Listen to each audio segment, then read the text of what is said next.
നമസ്കാരം. സത്യം പറഞ്ഞാൽ ഞാൻ വളരെ സന്തോഷവാനും ഭാഗ്യവാനുമാണ്. കാരണം സിദ്ദിഖിനെ പോലെയുള്ള സംവിധായകരോട് വർക്ക് ചെയ്യാനായിട്ട് ഏതൊരാളും ആഗ്രഹിക്കുന്നു. ഞാൻ വർഷങ്ങളായിട്ട് സിദ്ദിഖിനടുത്ത് പറയുന്ന ഒരു കാര്യം തന്നെ, എന്താണ് ചെയ്യേണ്ടത്, നമുക്ക് വർക്ക് ചെയ്യാൻ നല്ലൊരു സംഭവം വരാതെ നമുക്ക് ചെയ്യാൻ പറ്റില്ല.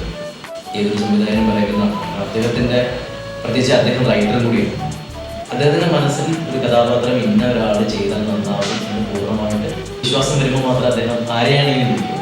അപ്പോൾ അങ്ങനെ അവസാനം അങ്ങനെ ഒരു ഭാഗ്യം എനിക്ക് കിട്ടി. സിദ്ദിഖ് ലാൽ ചിത്രത്തിൽ ഞാൻ കൊഞ്ചിവ കൺമണി നെഞ്ചിലെ പൊന്മണി ഫുക്രി എന്നൊരു ടൈറ്റിൽ എടുത്ത് ഒരുപാട് പേര് മനസ്സിലാവും. ഫുക്രി ഇതെന്തിനും ഇങ്ങനൊരു പേര് ഫുക്രി? ജയചന്ദ്രൻ കേട്ടില്ലേ പേര്? അപ്പോൾ ഇത് കേൾക്കാത്ത ചില പേരുകൾ കേൾക്കുമ്പോൾ അത് ജനങ്ങളുടെ മനസ്സിലാവും. 500 എന്ന് പറയുന്ന പേര് ഇതിനു മുമ്പ് കേട്ടത് ഇല്ല. പക്ഷെ ഗോഡ് ഫാദർ സിനിമ കണ്ടതിന് 500 കിടമാണ് എന്ന് പറഞ്ഞതുപോലെ തന്നെ ഫുക്രി എന്ന് പറയുന്ന സിനിമ കണ്ടു കഴിഞ്ഞിട്ടുണ്ടെങ്കിൽ ഫുക്രിയുടെ പ്രാധാന്യം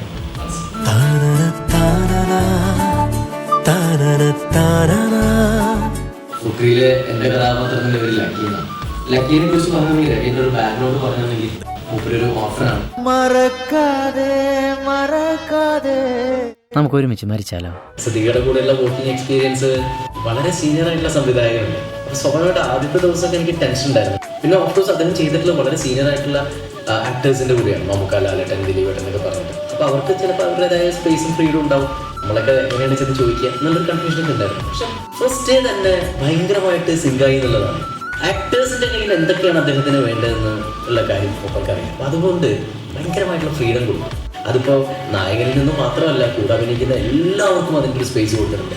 ചിലത് മോശമാണെന്നുണ്ടെങ്കിൽ അത് വേണ്ട കേട്ടോ, അത് മറ്റേതാണ് നല്ലത് എന്ന് പറയുകയും ചെയ്യും. അപ്പം അങ്ങനത്തെ ഭയങ്കര ഒരു ക്വാളിറ്റി ഉള്ള ഒരു സംവിധായകനായിട്ടാണ് എനിക്ക് തോന്നിയിട്ടുള്ളത്. വീണ്ടും വർക്ക് ചെയ്യാനായിട്ടൊക്കെ നമുക്ക് ആഗ്രഹം തോന്നുന്നു. എല്ലാ കഥാപാത്രങ്ങളും പരീക്ഷിക്കുന്ന ഒരു ആക്ടറാണ് ഒരു ഗംഭീരമായിട്ടുള്ള ക്യാരക്ടർ അസാധ്യമായിട്ട് അത് പെർഫോം ചെയ്യുന്നു. ലാലേട്ടനും പിന്നത് വളരെ നല്ലൊരു ക്യാരക്ടർ ചെയ്യും. സിദ്ദിഖിയുടെ അറിയാലോ, ഫസ്റ്റ് കാർ എന്ന് പറയുന്നത് തന്നെ കോമഡിയാണ്.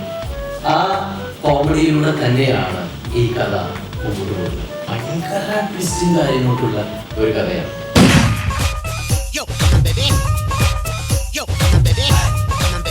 വളരെ സത്യസന്ധമായ കഥയിലൂടെയാണ് ഈ സിനിമ മുമ്പോട്ട് പോകുന്നത്. തമാശയിലൂടെയാണ് ഈ സിനിമ ആദ്യം മുതൽ അവസാനം വരെ തന്നിട്ടുള്ളത്.